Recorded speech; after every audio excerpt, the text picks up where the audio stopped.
নজর রাখবো পরবর্তী খবরের দিকে। যে খবরের দিকে নজর রাখবো, নিজের দলের লোকের সঙ্গে প্রতারণা করেছে তৃণমূল। বিধানসভার সইকাণ্ডে কার্যত এভাবেই খোঁচা দিলেন মুখ্যমন্ত্রী শুভেন্দু অধিকারী। সোমবার নবান্নের সাংবাদিক বৈঠকে তিনি জানান, সই কারচুপিতে তৃণমূলেরই ৩ জন স্বীকারোক্তি দিয়েছেন, এই সই তাদের নয়।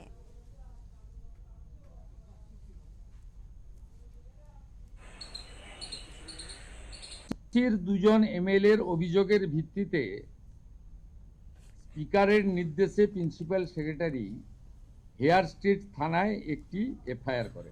প্রতিষ্ঠিত চোর, এটা তো দেখা যায় নিজের দলের এমএলএদের সই জাল করেন এবং ৩ জন এমএলএ সেটা কনফেস করে সিআইডির সামনে, হ্যান্ডরাইটিং এক্সপার্ট এবং ভিডিওগ্রাফির সামনে। তো তারা কেন ফাঁসবেন? মালের দায়িত্ব আরোহীর, কেন ফাঁসবেন তারা বেচারীরা? বলুন।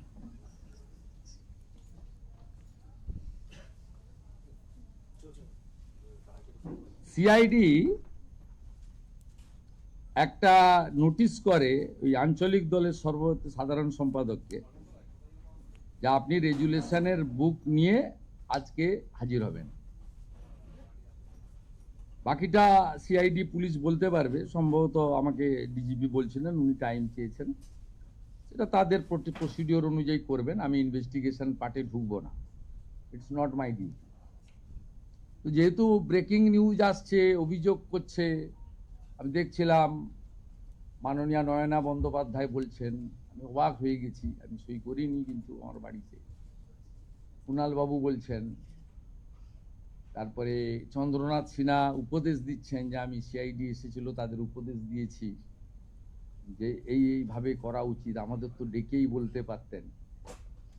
ডেকে বলবে কেন ভাই? মিনিটস রেজুলেশন তো আমাদেরকেও দিতে হয়েছে লোক ভবনে, আমাকে যে দলনেতা করেছে বিজেপি। 21-এ আমি যে এলওপি হয়েছি তার রেজুলেশন দিতে হয়েছে মিটিংয়ে।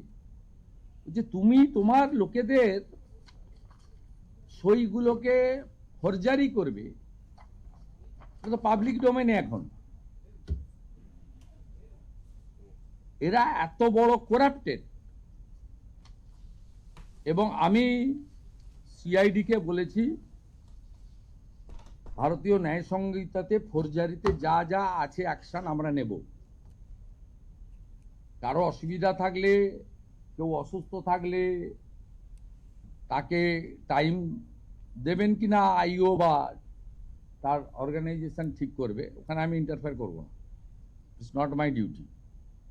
কিন্তু এর সঙ্গে সংবাদ মাধ্যমের প্রচার, তাতেই মনে হতে পারে প্রতিহিংসা নিচ্ছেন, কিন্তু প্রতিহিংসা আমরা নিতে চাই না, কারণ উঠে গেছে ও পার্টিটা তো।